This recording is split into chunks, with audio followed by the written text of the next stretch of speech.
for example, let's say you're at a dead end in your job. Okay, so I don't find my work meaningful. All right, so that's a problem statement. It's like, well, why not? I find the work I do repetitive and boring and without spirit. I have a bad relationship or a neutral relationship with my boss who doesn't know who I am. I have problems with coworkers. All of that needs to be differentiated, right, and analyzed in detail. So we might say, for example, let's say you believe that you're undervalued at work, and maybe you are. What you need to do is you have something to say, and we would have to figure out what it is that you have to say. But it would be some variant of, I'm bringing more value to the table than I'm being compensated for, and that's demoralizing me. And it's also not good for you being my boss, because if I'm actually more valuable than is being recognized, then the fact that you're not valuing me properly means that I will become demoralized, I won't work properly, and you won't get the best out of me. So it's bad for both of us. And if your boss is in principle not amenable to such a discussion, then what you should seriously consider doing is finding another job. Okay, so let's say we're going to set you up for this. Okay, this isn't like next week's enterprise, man. This is your life.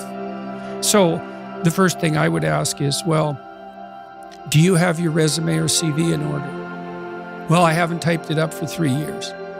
Well, what do you think about bringing it up? Well, I'm pretty nervous about that because there's some holes in it, and I didn't do so well in college, and I'm kind of embarrassed about my resume. It's like, okay, bring it in. Let's go through it. Let's at least update it. Let's look where the holes are. Let's look at where the inadequacies are as far as you're concerned, right? This isn't my judgment, it's your judgment.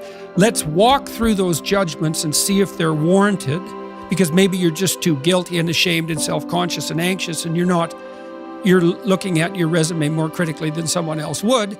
And maybe there's some holes that you need to rectify.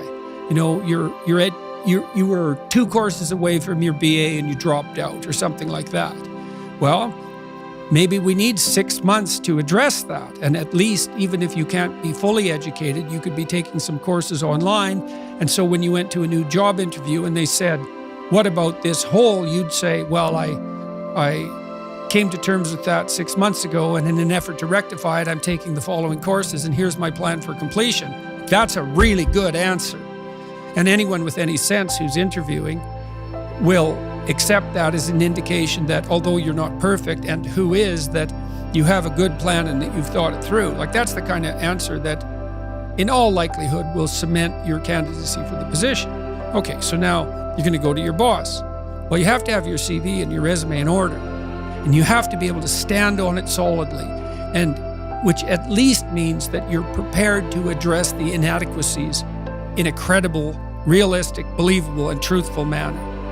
All right, now what you do is apply for like 10 jobs. You don't have to take them, but maybe you have to go to an interview or 2 or 3 or 4, and maybe there's a bunch of opportunities out there for you that you didn't even know about. And maybe someone offers you a job. And so now you can go to your boss and say, here's the situation I'm in here at work. Here's my evaluation of the problems in relationship to me. Here's what I could do for you if you gave me a 40% raise and the opportunity to progress, but I'd like to see a plan for that. And I've been looking for other opportunities before conducting this discussion, and I have some.